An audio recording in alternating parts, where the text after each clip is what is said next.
Selamat malam Mbak Audrey, selamat malam kepada seluruh smart listeners dimanapun Anda berada. Oke, ini kayaknya keadaan tenang ya, nggak kejebak macet ya Mas Rain ya. Udah duluan ya, tapi pulangnya lebih Oke, awal. Siap. oke. Ini kita hari ini membahas mungkin kalau kita ngeh gitu ya ngikutin berita-berita showbiz, my listeners, mungkin Anda paham ataupun tahu juga ada banyak sekali ataupun beberapa artis-artis yang kalau kita lihat kan penghasilan ataupun uang mereka ini udah melimpah banget ya Mas Ryan ya, tapi kenapa sih kok mereka bisa juga tetap bangkrut gitu ya, dan ada beberapa artis-artis yang kebangkrutannya itu juga cukup mengejutkan gitu ya. Nanti kita akan bahas sama Mas Ryan, tapi sebelumnya kita ke berita dulu dari pasar. Kondisi pasar hari ini tanggal 23 Juli. Seperti apa Ya, Mas Ryan update-nya, silakan. ya, 23 Juli ya, kita mulai pertama dari Bursa Efek Indonesia. Bursa Efek Indonesia pada hari ini terkoreksi tipis ya, 0,11%. Jadi kalau kita mau tahu koreksi tipis itu sebenarnya dari pembukaan dan penutupan pasarnya itu nggak beda-beda jauh, tapi koreksi tipis artinya adalah mirip tapi turun di akhir gitu ya. Kalau kita melihat dari satu minggu sih sebenarnya kita dalam posisi yang cukup bagus ya, artinya dalam posisi menguat karena apa? Level minggu lalu itu di 7.224 dan pada hari ini di 7.313. Artinya kita masih dalam posisi aman lah di atas ya. Tapi sebenarnya kalau diperhatikan dari tanggal 22 Juli dari 20 ke 21 ke sampai dengan pada hari ini gitu, marketnya itu mulai flat. Jadi ada kekhawatiran sebenarnya ini sudah jenuh untuk mengalami kenaikan lagi Oke. seperti itu. Nah, mungkin kita coba untuk pergi pertama kita melihat dari biasa ya kita lihat dari US dollar ya. Mhm. Kita posisinya pada saat ini sebenarnya tren US dollar dalam pelemahan. Salah satu pelemahan ini satu minggu kita mengalami pelemahan US dollar terhadap rupiah, itu salah satunya diakibatkan karena berita Joe Biden yang mengundurkan diri untuk masuk ke dalam pencalonan presiden selanjutnya Ya. dari Amerika seperti itu. Mhm. Nah, sebenarnya ada hal yang juga menarik kalau mau mempelajari lebih jauh, yaitu kita bisa melihat beberapa kurs yang menarik diperhatikan, yaitu contohnya adalah yen Jepang ya. Yen Oke. Jepang terhadap rupiah itu sekarang di 103 per satu yen. Mhm. Ini adalah kondisi yang rendah dan lemah, di mana dalam 5 tahun itu artinya 5 tahun itu si yen Jepang sudah lebih rendah daripada 5 tahun terakhir. Oke. Dan dalam 3 tahun pada posisi terendahnya, dan pada saat ini memang ada berita juga bahwa akibat kurs daripada yen yang melemah itu banyak turis yang pergi ke sana Hmm. memanfaatkan untuk bisa pergi ke sana karena mata uang mereka jadi lebih kuat sehingga mereka bisa bawa uang lebih banyak. Tapi ya biasanya mesti hati-hati terkait dengan inflasi yang terjadi di Jepang Yes. juga seperti itu ya. Kita ambil satu lagi mau biar Oke, lebih lengkap. boleh Oke, Mas Ryan. lebih lengkap kita bisa lihat ke pergerakan emas ya. Jadi kalau Mhm. emas tuh saya selalu lebih suka dengan menggunakan US dollar per troy ounce gitu, Oke. di mana satuan emas dunia ya. Itu dalam satu minggu sebenarnya pergerakan emas itu dalam keadaan yang terkoreksi. Kalau kita perhatikan ini pergerakan satu minggunya mirip sekali dengan pergerakan US dollar sendiri. Jadi Mhm. ini pergerakannya boleh dibilang kadang-kadang bertolak belakang, tapi dalam kondisi ini turun ikut turun dan naik juga ikut naik. Tapi kalau dilihat dalam satu bulan, sebenarnya ini justru pada area yang cukup rendah. Jadi ini menarik bahwa kadang-kadang kita melihat bahwa dalam satu kejadian, ini cukup tinggi. Tapi kalau lihat dari agak sedikit panjang, ini cukup rendah gitu ya. Mhm. Jadi mungkin kalau dalam posisi ini harga emas dunia ini cenderung cukup berada di area support, tapi kalau dia turun lebih jauh maka mungkin akan mengalami pelemahan, bisa mencapai area level sekitar 2.356. Artinya masih ada ruang bergerak turun sekitar 50 US dollar per troy ounce. Mhm. Seperti itu. Oke, itu dia ya ragam informasi update small listeners dari pasar hari ini. Ya pasti semoga juga bisa menjadi apa ya, gambaran untuk mungkin besoknya akan seperti apa gitu, trennya seperti apa. Nah, hari ini kita membahas topik, biasa kan kita serius-serius banget ya Mas Ryan. Hari ini kita ngomongin artis nih. Kita akan belajar dari sosok-sosok yang mungkin kalau Audrey kan gitu ya, dulu waktu kecil banyak banget teman-teman Audrey yang pengen jadi artis tujuannya ya karena ingin Kayak kaya gitu ya, ingin karena tahu mungkin kehidupan, selebriti itu kan glamor, penuh juga dengan kesenangan, ketenaran dan lain sebagainya. Tapi kenapa sih kok kita harus belajar gitu dari artis-artis yang justru bangkrut nih, Mas Ryan? Silakan. Iya, katanya hidup ini cuma ada dua ya, di mana kita bisa dijadikan pelajaran, di mana kita Mhm, bisa jadikan teladan gitu. Kalau oke. dijadikan teladan maka hidupnya benar. Mhm, Kalau dijadikan pelajaran, kita bilang wah orang itu ternyata kayak gitu ya. Mari menjadi pelajaran agar kita tidak seperti itu. Nah, mhm, ya sama aja ketika kita berbicara mengenai artis ya banyak sekali bukan banyak lah, artinya banyak banyak artis yang kita kenal namanya well known sekali, tapi ternyata di balik itu mereka punya uang yang banyak tapi dia punya hutang lebih banyak dan akhirnya mereka bisa meninggal dalam kemiskinan, mhm, bisa sekarang miskin oke. dan jatuh bangkrut. Ini kan menjadi sesuatu yang kontra dengan kehidupan yang kita lihat di sosial media. Yes. Kita merasa bahwa mereka kayaknya masih ngegendong tas mewah, Mhm, tapi juga pakai mobil mewah, lalu dia juga pakai pesawat yang masih bisnis kelas, tapi kenapa ternyata mereka itu bermasalah secara keuangan? mhm, Sebenarnya mereka itu pura-pura bermasalah oke. atau mereka masalah beneran gitu Ya, ya. Nah, mungkin ada beberapa deret nama yang kita kenal dengan baik ya. mhm, Michael Jackson itu almarhum ya, oke. eh, meninggal, tapi bagaimana kita melihat karya-karyanya sampai hari ini termasuk gerakan moonwalk-nya itu Mmm, masih fenomenal ya, dan menjadi salah satu artis yang keren banget. Bahkan dia memiliki taman bermain gitu ya. mhm. Punya taman bermain sendiri. Kalau kita repot-repot mesti pergi ke Dufan, dia enggak, dia Iya, gitu. Tapi ya bangkrut juga betul. gitu. Mhm, Lalu juga yang sampai hari ini salah satu idola saya jago sekali namanya mhm, Mike Tyson. Ini adalah oke. atlet dan artis ya. Ya, Kenapa saya bilang atlet dan artis? Petinju ada berapa banyak yang Anda kenal? betul. Ya kan? Nggak Tapi banyak, mhm, ini terkenal dan jago juga gitu ya. Tapi ternyata pada masanya Mike Tyson itu jatuh bangkrut dan sampai harus ditolong oleh fansnya mhm, dan dia sempat juga untuk menjadi penari teatrikal ketika terjerat hutang. Dan oke. saya pernah hitung-hitung ya, Mhm, ketika Mike Tyson lagi masa jaya-jayanya, ketika harus bertanding, ternyata dia kan ada namanya bertukar pukulan dong, saling memukul ya. mmm, mhm, Kalau kita konversikan dengan pertandingan Mike Tyson itu jarang sekali rondenya panjang ya. karena pukulannya cepat. Itu jangan-jangan per satu kali pukul itu nilainya sekitar $2.000. Wow, kita tahan dulu sampai situ Mas Ryan ya. Wow. Ya, ini angka yang fantastis, tapi nanti kita akan bahas siapa-siapa lagi. 2.500 dolar ya Mas Ryan ya tadi ya, sempat $2.500 per satu per kali satu pukul. pukul. Nah, itu dia. Mungkin boleh dilanjutkan lagi Mas Ryan dari Mike Tyson, silakan. Iya, jadi kalau misalnya dia baru ngulet aja 2 kali begini udah $5.000 Betul. berarti datang. Ngulet yang mahal gitu ya. Heeh, Nah, tapi iya tetap aja bangkrut juga gitu yes. ya. Artinya banyak orang berpikir adalah bagaimana caranya untuk bisa punya profesi yang menghasilkan uang dengan besar. Mhm, Ternyata dari apa yang saya pelajari bahwa uang itu seperti pedang yang tajam ya. oke. Semakin banyak uangnya berarti pedangnya makin tajam. Mhm, Karena katanya money can happiness. buy happiness gitu Ya. ya. Nah, jadinya ketika kita melihat dengan keadaan yang dalam kehidupan sehari-hari kita, ya memang uang itu menjadi sesuatu yang bisa mencukupi banyak hal, Mhm, tapi mesti berhati-hati bahwa pedang yang tajam itu diperlukan gagang yang bagus juga, gagang oke. yang bukannya gagang yang abal-abal, karena kalau gagangnya jelek artinya kita malah bisa gampang patah dan lain sebagainya, malah melukai diri kita. Mhm, Dan satu lagi yaitu kemampuan untuk memainkan pedang. Jadi oke. kita bermain dengan analogi tiga ya. Oke, uang yang bagus. Oke, uang yang banyak bagus berarti tajam, berarti pedangnya.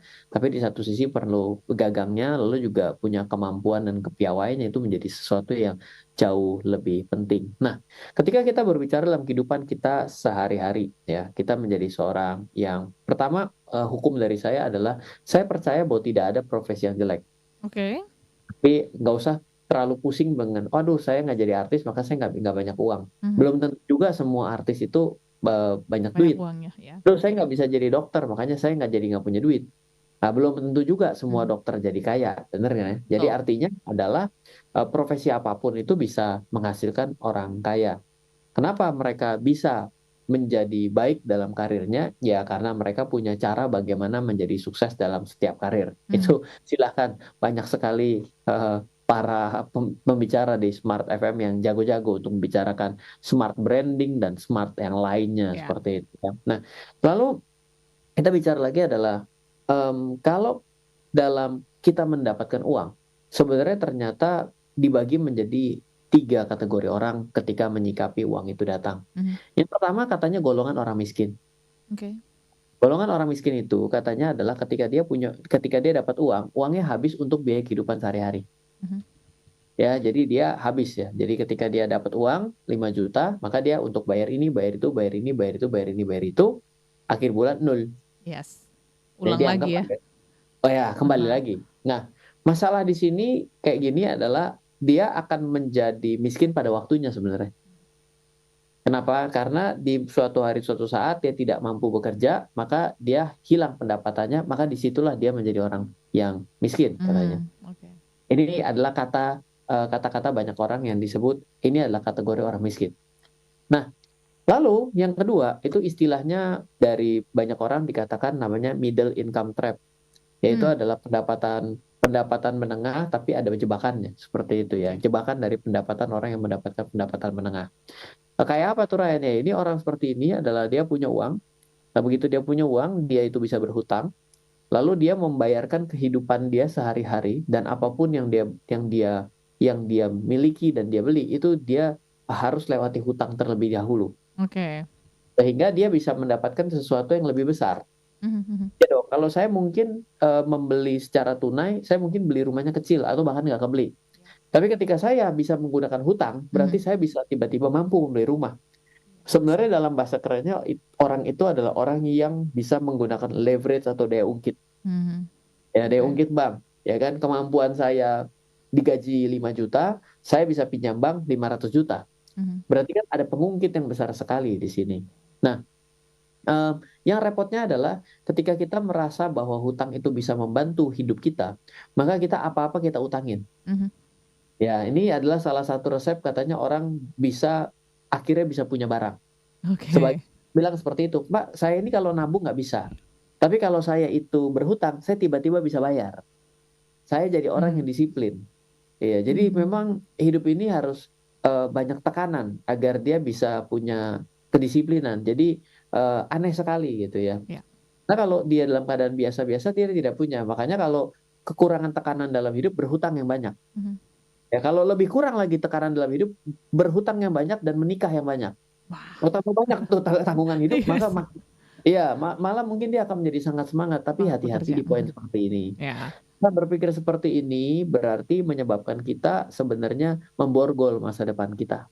Kenapa kok bisa memborgol masa depan kita? Karena misalnya begini, sekarang kita bekerja, ya kita sudah hutang, sudah di-plotting dengan jelas banget bahwa kalau ini enggak bekerja, mati deh gue. Saya berpikir seperti itu, ya.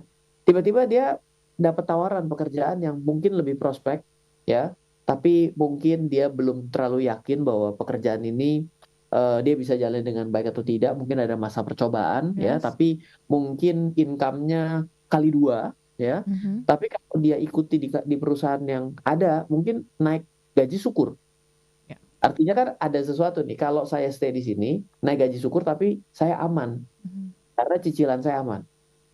Tapi kalau saya pindah, mungkin saya hanya bisa hidup 6 bulan dan saya ternyata tidak cocok, saya tidak kompeten di sini, maka saya akan di PHK, misal, atau diputusin kontraknya dan lain sebagainya. Biasanya akibat orang sudah punya cicilan, tanggungan dalam hidup, maka orang-orang seperti ini tidak akan berani untuk mengambil sebuah peluang. Makanya saya bilang, ini namanya memborgol masa depan. Hutang itu adalah memborgol masa depan. Apalagi hutang yang dilakukan itu adalah untuk kebutuhan yang habis pakai. Ya, sesuatu yang tidak ada untuk pengembangan diri, sesuatu yang tidak untuk mendapatkan uang lebih banyak. Loh, Mas Ryan, kalau saya itu beli properti, berarti saya itu kan berarti untuk mendapatkan uang lebih banyak. Oh iya, apa betul semua properti itu akan menghasilkan uang lebih banyak? Atau justru mengeluarkan uang lebih besar? Loh, dari mana statement itu? Loh, iya begini dong. Rata-rata orang membeli properti, rumah yang dia tinggalin, ya, itu bukan yang dekat dengan tempat dia beraktivitas. Tapi karena dia harga properti itu mahal dan dia kemungkinan punya impian spek yang lebih tinggi daripada uang yang ada di kantongnya, dia ngutang dan dia beli di tempat yang jauh Mhm. sehingga jauh dari tempat kerjanya. Maka yang terjadi apa dalam kehidupan sehari-harinya? Dia tua di jalan. Oke. Ya dong, kalau dia tua di jalan berarti apa? Time is money. Mhm. Ya, waktu adalah uang. Berarti dia melewati begitu banyak waktu dalam hidupnya. Dan dia hutang pula. Dia berarti memborgol masa depannya. Sudah memborgol masa depannya, habis waktunya hari ini, capek pula karena Mhm. jaraknya jauh. Kadang-kadang ngeliatin kemacetan dia jadi stres, nggak mampu mengatasi amarahnya dengan baik, disenggol orang dan lain sebagainya. Sudah naik darahan, Mhm. ditambah juga jantungan, Oke. ditambah juga stresan, asam lambung tinggi. Ya. Akhirnya penyakitan. Aha. Ya, jadi ini banyak sekali dampak turunan yang orang rasa bahwa ini adalah sesuatu yang saya beli kapan lagi, kalau saya nggak beli hari ini saya nggak bisa. Yes. Itulah mindset orang middle income trap yang memang ketemu marketing yang pinter. Oh, oke. Ya. Ini bukan artinya ilmu marketing salah, bukan. Tapi ya memang hidup ini kan pilihan. Betul. Mau belok kiri, belok kanan, itu kan kita. Tapi apakah kita bisa mengambil kebijakan mengenai keuangan? Mhm. Lah ya, ini di posisi yang nomor 2 ini, kalau saya renungkan ya, middle income trap yang ngutang, itu sebenarnya lebih miskin daripada orang golongan miskin. Oke. Kenapa? Kalau orang yang golongan miskin tadi yang disebut miskin, dia punya pendapatan tapi dia habis pada akhir bulan. Sebenarnya kalau bulan depan dia tidak bekerja, maka sebenarnya dia nol. Mhm. Tapi kalau orang-orang ini, yang middle income trap ini, hari ini dia kerja, besok dia tidak bekerja, dia bukan nol tapi minus. Karena apa? Karena Ada dia masih utang. utang sama bank dan pinjol, itu Mhm. masih untuk 3 tahun ke depan, Oke. 5 tahun ke depan, 10 tahun ke depan. Ayo, lebih mana? Nol apa minus? Nol Lebih dong. minus dong. Iya, Minus iya, kan iya. Lebih mending nol maksudnya. daripada nol, Iya, ya kan di bawah nol, ya kan? betul. Jadi kalau ada orang yang bilang, loh, saya ini middle income trap loh, saya ini memang punya punya mobil, punya ini, punya itu. Kalau Mhm. kamu hari ini berhenti kerja, kamu gimana? Loh ya saya nggak bisa, saya harus tetap kerja. Karena saya perlu untuk 10 tahun lagi. Lah ya, ini hati-hati. Yes. Dalam posisi ini adalah sesuatu yang sangat krusial. Mhm. Loh apa tidak boleh berutang? Bukan. Sadar nggak poin ini dulu? Mhm. Mhm. Ya kan? Oh kan Mbak Audrey tadi dikasih temanya Ethereum ya. Hari ini masa malah jadi ngegas saya. Karena ini juga mungkin nggak tahu ada kaitannya atau enggak ya Mas Ryan, karena kan Indonesia juga punya cita-cita kita keluar dari middle income trap juga gitu kan ke depan, dengan sisi pendapatan Indonesia yang mungkin juga rata-rata masih cukup rendah gitu ya penghasilannya, sehingga mungkin ini cita-cita pemerintah. Tapi nanti kita akan bahas lagi nih. Ini juga ada beberapa komentar Mas Ryan, tapi kita lanjut lagi nih ya di sesi golongan middle income trap yang mana ini juga menjadi concern pemerintah kalau nggak salah gitu ya untuk menuju Indonesia Emas 2045, menaikkan apa namanya pendapatan per kapita juga nih Mas Ryan. Nah ini gimana nih terkait dengan golongan ini, silakan. Iya, di golongan ini sebenarnya adalah golongan yang paling banyak ya, boleh dibilang menurut Mhm. saya. Ya, kalau saya mau bicara bahwa banyak orang yang pada hari ini memang dalam kehidupan sehari-harinya melakukan tindakan berhutang. Ya, sekali lagi Ya, bukan suatu hal yang salah ya. yes. Tapi yang perlu direnungkan adalah apakah hutang ini justru membuat kita benar bisa mendapatkan uang lebih banyak Mhm. ya, dengan namanya leverage itu sendiri kan memang tujuannya itu, ya atau justru ini adalah untuk membesarkan gengsi-gengsi kita. Oke. Ya, kalau kita sampai terjebak untuk kelihatan keren di sosial media kita, Mhm. tapi sampai berhutang-hutang, dan saya yakin banyak sekali itu yang melakukan, ya selamat, ini berarti lebih miskin dari yang statusnya katanya miskin. Oke. Ya, itu menurut Yes. saya loh ya. Dan Mhm. saya juga pernah dalam posisi dengan pemahaman yang salah. Dan saya juga pernah dalam posisi berhutang gitu. Mhm. Artinya saya mengerti tidak mudah untuk bisa keluar dari hutang. Tidak Oke. mudah. Itu Mhm. perlu perlu suatu kerelaan bahkan untuk kehilangan aset kita yang kita pikir bahwa kita sudah miliki itu adalah benar. Oke, ya. Ini adalah sesuatu yang nggak gampang lah boleh Mhm. dibilang. Nah, mungkin kita akan beralih ke yang ketiga ya. Yes. Yang ketiga ini adalah sebenarnya wealth mindset ya. Orang-orang yang memiliki sudut pandang bagaimana caranya hidupnya bisa mapan. Karena mereka bisa mengatur uangnya. Mhm. karena bicara mengenai pendapatan. Saya yakin siapapun itu ya pendapatan memang sudah diatur. Makanya kalau dikatakan bahwa pendapatan itu relasinya dengan apa? Mhm. Pendapatan itu relasinya dengan pengetahuan dan pendidikan menurut saya. Oke. Karena pengetahuan dan pendidikan itu adalah unfair advantage yang orang lain tidak tahu yang saya tahu. Ya. Ya, otomatis membuat saya bisa make money lebih baik. Mhm. Nah, sekarang ketika kita bicara mengenai wealth mindset itu adalah sebenarnya uang yang kita dapat harus bisa kita lakukan yang namanya investasi. Investasi itu apa? Investasi itu adalah segala sesuatu yang kita miliki dan menghasilkan uang ke kantong kita. Oke. Padahal tanpa kita harus bekerja. Artinya adalah ketika kita sedang duduk seperti ini, Ya. mungkin punya bisnis yang jalan, Oke. punya tabungan, punya deposito, punya saham, staking kripto, atau apapun. Mungkin robot forex ya, jalan ya kan, sehingga dia bisa dapat uang padahal dia sedang tidak melakukan sesuatu. Ya, jadi artinya setelah mendapatkan uang dari si passive income tersebut mungkin kalau masih punya pendapatan maka passive income-nya adalah diinvestasikan lagi. Lalu baru sampai satu titik passive income-nya itu bisa digunakan untuk hidup. Yes. Cerita seperti ini seperti cerita dongeng. Okay. Nonton film Walt Disney. Yeah. Tapi sebenarnya hal ini tuh ada. Kita tuh cuma rasanya kecil karena uang kita kurang. Ya, contoh passive income yang pasti terasa adalah sebenarnya punya rekening tabungan di bank. Ya, walaupun nilainya mungkin 0, Yes. atau sangat kecil sekali, tapi ada pertambahan uang sedikit sekali di akun bank kita kalau uangnya sedikit di akhir bulan. Ya. Ya, nah sebenarnya itulah passive income. Oke. Tidak bicara dalam konteks riba dan tidak ya, itu Betul. adalah konteks akadnya saja. Cuma masalah akad itu bisa kita selesaikan seperti itu. Nah, dan kita pilih bank yang benar, yang sesuai dengan kaidah pembelajaran kita secara syariah, of course bisa. Tapi mindset dasarnya terlebih dahulu yang kita harus ada. Bahwa kalau orang-orang yang artis-artis ini adalah orang-orang yang tidak mengetahui konsep nomor 3. Mereka mungkin berpikir bahwa saya uangnya banyak, ya udah, saya bisa pakai. Tapi dia lupa bahwa mungkin dia menaik kelasnya ini terjadi kayak gini, ada bercandaan begini. Kalau dia staff naiknya motor bebek. Oke. Begitu dia naik supervisor, dia mulai ganti mobilnya city car. Begitu dia naik ke jabatan manajer, dia ganti SUV. Lah, kalau dihitung-hitung ya, kenaikan gaji secara persentase dengan kenaikan harga kendaraan, itu naiknya nggak sebanding loh. Yes. Gaji naik 10%, tapi yang namanya kendaraannya naik mungkin bisa ya motor bebek ke mobil aja. Kayaknya udah berapa kali lipat ya. 4-5 lipat, berarti 500%. Gaji naik menggaya 10%. Tapi kenapa kayak begitu? Pertanyaannya paling gampang, kenapa kayak begitu? Satu, pengaruh teman. Oke. Ya dong? Yes, pasti.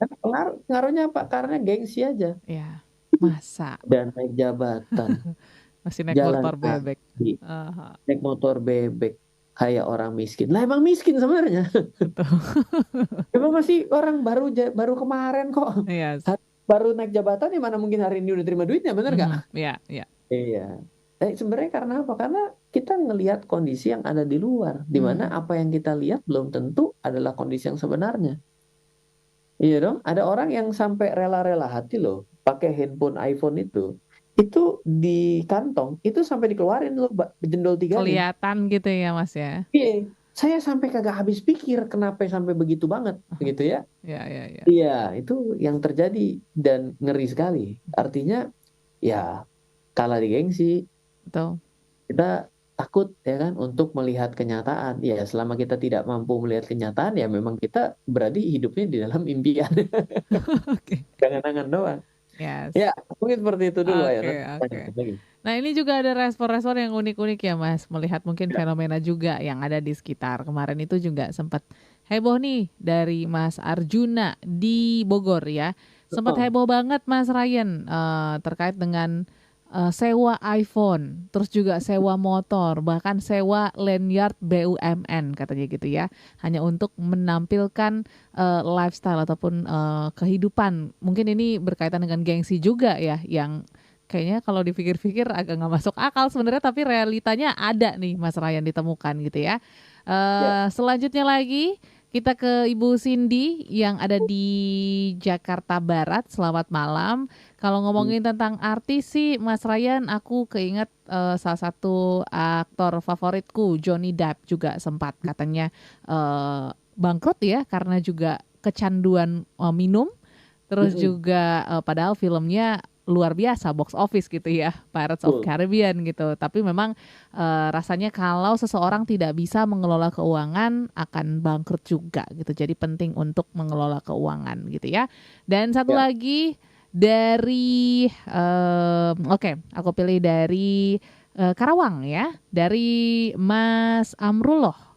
Dari Mas Mm-mm. Amrullah mengatakan topik yang menarik ya, belajar dari artis, jarang-jarang nih Smart Market Insight bahas artis kayak gitu ya. Kalau mau ditambah bilang ya Mas Amrullah. Tapi yang menarik jadi pertanyaannya, apa sih sebenarnya yang membuat tren pinjol pay later ini menjadi meningkat dan juga pastinya menjadi habit ataupun kebiasaan masyarakat Indonesia. Jadinya malas nyari gitu ya Mas. Nyarinya jalan pintas aja gitu. Yang cepat, yang tersedia. Silakan, mungkin boleh Ya, dibantu. dalam hal yang saya pelajari sebenarnya manusia itu kan ada yang namanya otak modern dan namanya otak primitif ya. Oke. Artinya otak primitif itu sebenarnya simpel sekali, yaitu dia mencari nikmat dan menjauhi sengsara. Hmm, Nah, oke. masalahnya adalah kenikmatan-kenikmatan yang sesaat ini yang sengsaranya berkepanjangan nih. Nah, jadi kadang-kadang orang mengambil jalur instan ya. Mhm. Bagaimana caranya dia biar terlihat keren? Ya dia men-shortcut. Saya kepengen lo kelihatan sukses seperti dia. Iya, Yes. karena si kita tidak mampu mengimbangi kantong yang sebenarnya mungkin, ya kita akan tiru penampilannya. Oh, ternyata kalau dia pejam tangan kayak begitu, berarti dia bisa disebut orang kaya. Ya. Kalau bajunya kayak begitu, berarti standar orang kaya. Kalau handphonenya kayak gitu, standar orang kaya. Mhm. Jadi yang dia kejar adalah looks-nya yang ada di depan dia, ya itulah. Berarti itu kan adalah sesuatu yang kenikmatan, bukan kenikmatan ya, sesuatu target awal yang lebih gampang dibandingkan yang kondisi sebenarnya. Mhm. Kalau saya mau jadi dokter, saya mesti sekolah lama-lama, ya kan, sama kayak sepupu saya. Untuk jadi dokter spesialis sudah hampir 12 tahun, atau 15 tahun, saya juga nggak tahu, lupa. Ya kan? Mungkin untuk membuat diri terlihat lebih pintar, beli kacamata sama pakai baju warna putih, terus Oke. foto. Ya. Ya kan bisa juga kan? Mhm. Gitu kan? Nah itu adalah cara-cara seseorang itu untuk memuaskan sebuah keinginan singkatnya. Nah, hutang itu sebenarnya kan membuat itu terjadi, membuat impian yang tadinya tidak bisa menjadi bisa. Mhm. Yang tadinya saya tidak bisa membeli handphone karena uang saya itu harga handphonenya adalah 20 juta, di mana saya punya uang setiap bulan 4 juta, masa saya nggak makan untuk 5 bulan? Mhm. Mhm. Saya bisa cicil 24 bulan. Saya dapat barangnya sekarang. Berarti kan ini saya mendapatkan suatu kenikmatan. Loh, memang salah kalau saya cicil? Enggak, sekali lagi tidak salah. Pedang di tangan orang yang benar enggak salah. Yes. Tapi pedang di tangan orang yang salah, ya salah beneran. Mhm. Kenapa? Dia nggak motong orang, dia bunuh dirinya. Oke. Jadi ketika kita berbicara mengenai pinjol, kenapa menjadi menjamur? Satu, sebelum kita masuk ke pinjol, sebenarnya yang dimasuk adalah produk perbankan.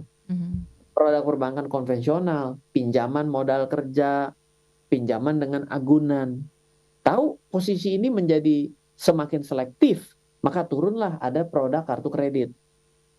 Ya kan? Setelah Ya. produk kartu kredit turun lagi ada namanya kredit tanpa agunan. Mhm. Nah, ini kan produk bank. Di mana sekarang sudah zamannya fintech. Masuklah financial technology. Di mana banyak masyarakat Indonesia berdasarkan data OJK yang belum bankable, artinya belum bisa kalau diikuti secara standar perbankan, dia ini belum layak untuk masuk ke dalam kriteria perbankan. Fintech ini kan menjangkau hal seperti itu. Bagus secara industri keuangan, berarti tingkat inklusinya bertambah. Tapi orang-orang ini ternyata mungkin karena dia itu tidak cukup secara pengetahuan, ya dia tiba-tiba menjadi layak karena dia punya toko online. Ya kalau toko biasa kan bisa masuk bank. Kalau toko online kan bank mungkin ditanya, mana tokomu? Ada secara virtual. Ya gimana cara ngomongnya di bank kan beda tuh ceritanya begitu kan? Ya. Makanya masuklah ke sisi fintech yang Mhm. memang sama nih. Nadi denyut nadinya sama, sama-sama teknologi. Jadi bisa minjam. Semula minjem baik-baik saja untuk keperluan usaha. Lama-kelamaan, kayaknya ada uang lebih nih. Saya mau buat beli handphone, biar Oke. selfie tambah oke. Bukan buat motoin barang, tapi dia buat selfie. Ya. Ada loh uang lebih. Ya udah saya mau ganti baju biar kelihatan bagus. Mhm. Orang itu kalau duduk lupa berdiri biasanya. Makin Betul. hari makin nyaman. Mhm, mhm. Yang membuat dia akan apa? Akan menjadi semakin konsumtif. Jadi makin candu dong. Oke. Apa? Karena dipuji dong sama temennya. Iya, punya lo jadi orang lo. Emang dulu apa dedemit apa gimana kan? Bingung kan? Iya dong. Udah Heeh. jadi orang lo sekarang. Ih, bangga banget nih rasanya nih udah jadi orang. Kalau dulu saya bukan anak kucing bisa jadi gitu kan. Nah, ini terjadi Betul, di betul. sekitar kita. Saya Yes. bicara begini lancar karena saya juga sebagian, saya pasti pernah lah dalam Mhm. posisi itu. Ketika baru pertama kali punya uang udah kayak gue yang paling kaya seantero jagat. Apalagi saya Oh. umur 18 tahun, penghasilan saya udah 20 juta zaman dulu. Mhm, mhm. 18 tahun tinggal dipotong, saya umur 37 hari ini. Tahun itu kayak apa uang 20 juta? Yes. Gitu kan? Ngeri sekali gitu kan. Mhm. Kayak apa tuh sombongnya Ryan zaman dulu gitu Mhm. kan. Nah, itu terjadi juga gitu untuk orang-orang yang memang tiba-tiba itu untung kalau ada pendapatan. Kalau ini sekarang dimulainya dari hutang. Itu Wah. hutang bukan pemberian, harus dikembaliin dia lupa. Mhm, mhm. Bisa lah bisnis saya ngembaliin. Bisa lah gaji saya ngembaliin. Enggak loh bisnisnya tiba-tiba ada pandemi. Mhm. Jangan Langsung ngutang tiba-tiba. terus. Betul. Iya. Bisnisnya ternyata bangkrut loh. Ternyata pekerjaannya tutup loh. Mhm. Udah terlanjur ngutang. Lah itu terjadi karena kepengen memajukan kesenangan di depan. Yes. Peribahasanya sudah ada dan jelas dari zaman SD dulu, ya Hmm. kan? Rakit ke hulu, bersenang-senang kemudian, Kemudian. sakit dahulu kan begitu. Lupa dia dulu pernah Oke. belajar bahasa itu. Yes, oke, oke. Nanti kita akan sambung lagi nih Mas Ryan. Ada juga nih respon dari nanti ya dari Jakarta Timur juga tentang artis favoritnya yang justru humble banget. Nanti kita akan bahas setelah Nah, satu ini ya. pasti ada dong, Oke, masa jelek pasti semua. ya. Oke, nanti kita akan kasih juga konklusinya. Jadi jangan kemana-mana, smart listeners. Tetaplah bersama kami untuk satu sesi terakhir dalam Smart Market Insight.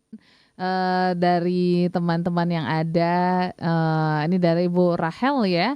Katanya aku suka banget Mas Ryan sama Keanu Reeves ya. Soalnya sosoknya humble banget, Ya, bahkan oke banget. dia belanja baju aja baju diskonan gitu ya, dan juga suka naik angkutan umum. Ini yang juga suka menampar saya gitu ya, karena saya yang gajinya gini-gini aja gitu ya, masih sok-sokan gitu ya, mau belanja baju yang mahal-mahal ataupun barang-barang branded, padahal artis-artis yang pendapatannya juga berkali-kali lipat dari saya justru bisa menikmati hidup dengan baju-baju yang diskon bahkan naik angkutan umum. Mungkin boleh respon nih Mas Ryan, silakan. Ya, jadi memang makanya saya sendiri juga belajar untuk bagaimana hidup menjadi sesuatu yang lebih sederhana ya. Hmm, Tidak perlu malu atas apa yang kita sudah miliki, ya kan. oke, Pertama kan kita juga diajarkan bagaimana dalam setiap agama itu harus bersyukur, ya. betul. Jadi sesuatu yang baik gitu. Dan kita juga lebih baik menjadi orang yang apa adanya. Mhm. Jangan gampang maluan kalau sedikit ya namanya dikatain orang gitu ya. Dan kadang-kadang kita ya justru malah quote unquote kemakan omongan itu. Dan ketika kita mendengarkan perkataan orang lain ya terhadap diri kita gitu dan ternyata memang kita punya kepercayaan diri yang cukup, sebenarnya kita melakukan apapun juga sebenarnya santai-santai aja. Ini juga lebih kepada mental ya, mental keuangan gitu Oke. nih. Jadi sebenarnya karena memang ada yang salah dengan ketika kita punya uang lebih banyak tapi kita bisa hidup lebih sederhana. Mhm. Terus kebanyakan orang yang uangnya biasa-biasa saja tapi gaya hidupnya perlente sekali, mewah. Betul. Tapi ketika orang yang sudah lebih, dia merasa santai-santai saja. Mhm. Kita tidak perlu, kecuali memang tujuannya tertentu untuk kita bisa mencapai sebuah komunitas ya. Ya. At the end, apapun yang kita lakukan, kalau kita berpikir bagaimana caranya membuat uang bisa masuk lebih banyak ke kantong kita, ya silahkan lakukan. Mhm. Ya, ada teman saya yang kagak bisa main golf. Olahraga nggak murah tuh, gitu Mhm, kan. betul. Ya, beli stick golfnya, dia belajar. Kenapa? Karena ternyata setiap kali dia harus menemani ya dengan partnernya, Mhm. ya dia bisa melakukan banyak hal dari satu hole ke hole yang lain. Ya, Ya, dia bisa ngobrol lebih panjang daripada mukulnya, betul nggak? betul. Kita dia bisa make money. Oh oke, nggak apa-apa. Mhm. Itu nggak salah tuh Worth it beli ya. golf Mhm. mahal. Ayo, ya bener, Iya. logik gitu. Tapi kadang-kadang kalau kita ini tidak cermat, kita terjebak dan kita jadi candu, ya Mhm. kan? Ya, ada handphone yang setiap tahun keluar, ya. Yang kalau kita pikir dari satu dengan yang selanjutnya, kayaknya bedanya tipis Dikit banget. banget betul. Iya kan? Kenapa dia ngeluarin handphone? Ya mungkin karena ide belum cukup, yang penting serinya naik. Mhm. Tapi sebenarnya inovasinya biasa-biasa saja. Kita harus beli karena ngerasa apa? Ya karena kita ngerasa malu kalau kita nggak pakai yang paling baru. Ya. Kita tuh kalahnya apa? Ya kalahnya sama gengsi sebenarnya. Mhm. Santai saja. Saya sehari-hari, saya kalau Jakarta ada yang ketemu sama saya lagi di busway. Oke. Pernah juga nanyain saya, "Mas, nggak malu?" Saya bilang, malunya apa? Saya bingung. Iya. Saya Pakai agak baju ya, bingung. Mas? Jalan kaki, ya kan, Aha. saya apa? Macet ya kan, saya Betul. taruh ya kan, saya udah jalan, saya bilang, nggak, kenapa emangnya? Mhm. Satu, saya jadi sehat, Betul. ya kan, saya kena Ya. matahari. Yes. Lalu juga saya juga merasa lebih hemat. Mhm. Ada sesuatu yang menjadi salah gitu. Kita Ya. pergi ke Singapura. Singapura coba. Apa? Jalan. Mau jalan kaki, semua ikut jalan kaki, ayo. Ya. Nah, naik semua naik MRT, semua naik MRT. Mhm. Tapi pergi ke Jepang, oh lebih hebat lagi. Betul. Ya, semua daerah pelosok perginya naik MRT, ya kan? Mhm. Ya, ini kereta, ya kan? Metro. Sebenarnya kita terjebak di dalam sebuah tempat yang kita jadi lihat kiri dan kanan, kita merasa diri kita jadi perlu seperti kondisi yang terpaksa gitu kan. Mhm. Jadi beda, emang salah ya kan? Enggak juga. Ya Mindset, dong. itu mindset keuangan. Oke. Ketika kita bisa memiliki mindset yang baik, ya kan, kita tahu sebenarnya arahnya itu gitu ya. Mhm. Ya, mesti kita mulai dari hari ini. Memang tahu ketika membuat gini ya. Menurut saya loh ya, Oke. membangun karir itu tidak lebih sulit daripada membangun passive income. Hmm. Buat diri saya. Oke. Bukan artinya saya sombong, enggak. Tapi enggak sulit. Saya contoh, saya menjadi praktisi cyber security baru mulai 2019. Mhm. Hari ini kayaknya saya lumayan banyak yang kenal juga gitu Ya. di dalam dunia B2B gitu ya. Artinya perusahaan saya udah namanya lucu, aneh juga kan, agak nyeleneh gitu kan Mhm. namanya. Orang udah tahu tuh si Ryan punya tuh ya. Tapi nggak terlalu sulit. Mungkin membangun passive income saya lebih sulit kali. Kenapa? Ya. Karena kita pernah tahu nggak sih kalau kita punya uang 1 miliar gitu ya, kita Mhm. dividen saham 1% loh. Artinya, kecil amat. Lah iya memang, 1 miliar is nothing. Gitu. Untuk Mhm. passive income loh ya, Betul. gitu. Kalau 1 miliar buat beli mobil, dapat mobil mewah, tapi habis itu apa? Ya udah, turun Ya harganya ya. udah, nggak dapat apa-apa kecuali Iya. habis mobil mewah, saya sewain ya, saya jadi jasa untuk nyewain mobil, ya boleh aja. Iya. Bukannya Sah-sah apa, aja. bisnis jadi beda lagi kan, Yes, gitu. yes, yes, yes, yes. Oke, oke. Nah, ini jadi pertanyaan juga nih, Mas ya. Karena kan kalau kita ngomongin sekarang dengan begitu macam godaan ya untuk mungkin menampilkan diri, untuk flexing dan lain sebagainya karena memang orang-orang di sekitar kita juga kayak gitu, dibutuhkan wealth ataupun wisdom gitu ya, Mas ya, untuk kita bisa mengelola keuangan dan juga mungkin mengelola pendapatan lah ya dan juga penghasilan kita sehingga kita nggak masuk nih ke level middle income trap tadi gitu ya. Jadi utang-utang dan lain sebagainya. So, habit apa yang mungkin harus dibangun dari sekarang nih untuk teman-teman yang mungkin baru mulai gitu ya. Memikirkan hal itu sehingga nanti di masa tuanya juga tidak mengalami kebangkrutan seperti artis-artis yang tadi sudah kita sebutkan. Mas Ryan, silakan. Ya, di dalam hidup kita ini ada dua yang orang mau cari, adalah fit secara badan dan Mhm. fit secara keuangan. Financial, oke. Fit secara badan itu ya bisa jadi kita jadi orang yang sehat, Mhm. ya, kita bisa mengatur makan kita, Ya. mengatur apa yang masuk ke dalam mulut kita, dan tentunya harus juga berolahraga. Mhm. Nah, itu adalah sesuatu yang gak gampang kan? Yes. Penundaannya banyak karena pekerjaan juga, karena ajakan teman, Mhm. ani dan itu gitu kan? Betul. Sama, dalam keuangan juga sama. Kita persis kejadiannya itu adalah bagaimana godaan keuangan dengan godaan makanan itu sebenarnya kurang lebih. Jadi kalau godaan makanan aja kalah, ya godaan keuangan, lu jangan harap dah. Soalnya lebih sulit ya.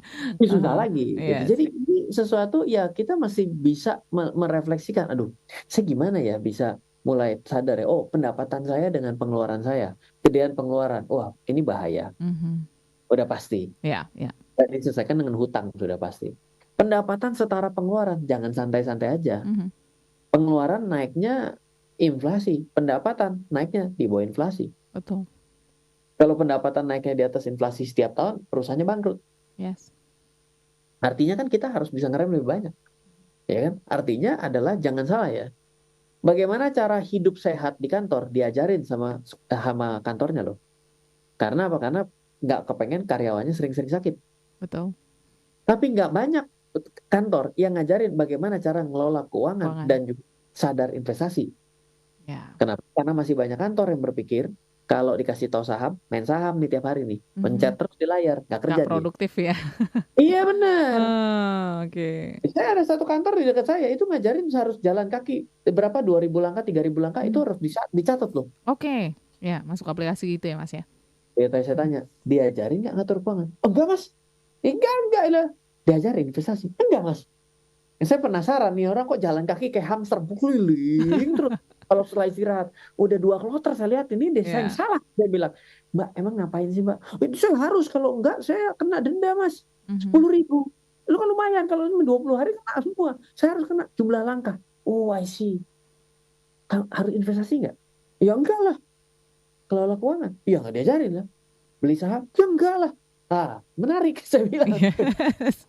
Kantor sudah mulai aware bagaimana agar Karyawan karyawannya sehat. hidup sehat. Mhm. Kenapa? Karena kalau sakit-sakitan kantor repot, mesti kasih surat absen segala Betul. macam, akhirnya motong waktu dia kerja, Ya. mengganggu produktivitas. Mhm. Tapi berapa banyak kantor yang ngajarin investasi? Ayo sebut siapa yang ngajarin. Besok kita ada kelas saham ya, para Yes. karyawan-karyawanku yang kukasihi, nggak ada. Mhm. Kayak gitu, dikit, dikit Oke, oke. itu ya kan. Yang Mhm. namanya pengetahuan investasi itu harus cari mandiri. Betul. Ya, jadi harus cari. Kalau enggak, waduh bahaya banget. Ini tingkat kritisnya kritis banget. Mhm, mhm. Kesadaran kesehatan lumayan nih udah mulai tahu. Saya mah nggak mau ada yang namanya kolesterol. Dulu mah bodo amat, sikat mah Makan sikat apa aja. aja ya. Betul. Tapi apakah sudah tahu akan melakukan? Nah, itu dia. Right? Knowing is nothing, but applying what you know is everything, right? Oke. Kayaknya perusahaan yang ngajarin investasi Smart FM ya, karena Audrey juga belajar banyak gitu ya, apalagi Oh, dari iya, Mas iya, Ryan. iya, iya. Yes, Mbak yes. Audrey di radio otomatis dong, Betul. radio yang nomor 1 di Iya Indonesia. dong. Kasih lah ya, jelas. Nah, jadi ilmunya boleh diserap di sini, small listeners, di Smart Market Insight ya. Tapi sayang sekali waktu kita sudah habis, Mas Ryan. So, kita ketemu minggu depan dengan topik-topik yang lebih menarik lagi dan juga small listeners. Thank you so much yang sudah menyimak.